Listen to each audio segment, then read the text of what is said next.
What about if you happen to be a bit of an introvert? So you got this ERG chair position, but you're not really a showboat. You're not the guy or the girl who likes to be up there. You're not that person who likes to be up there and the center of attention.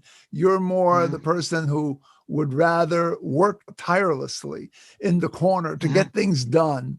So is that a challenge to how you can leverage your resources and your group to build your executive presence?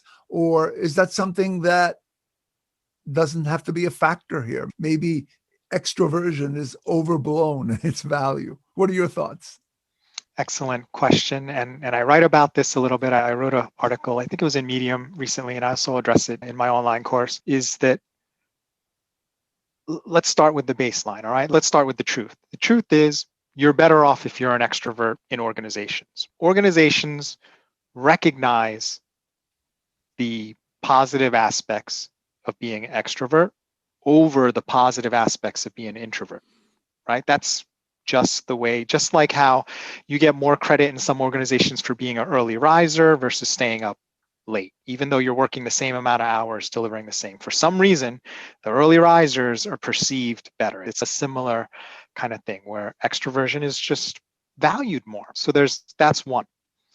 The second thing I would say is that doesn't have to be a death sentence for your executive presence.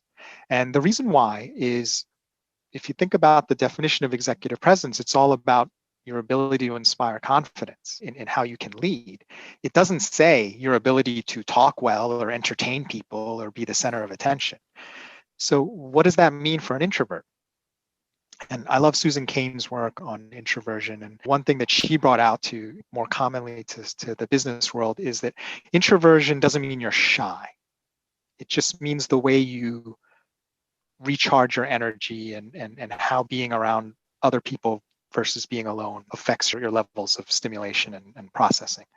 So what I always say to people who are introverts, and I'm an introvert as well, is to have executive presence, you have to show people that you can lead.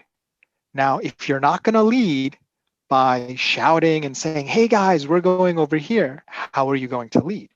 And the way introverts can lead is by listening. And someone says, hey, Joe, I think we should go over here. And I say, hey, everybody has a great idea. We're going to go over here. And then the extroverted person who says, go over here, says, let's go over here. You're still leading. Or if a bunch of people are not participating, extroversion is actually worse.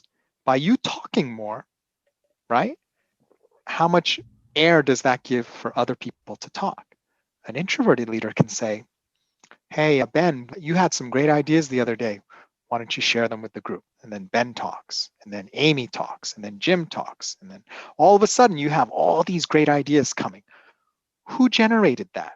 Who created that? You, the introvert, created that.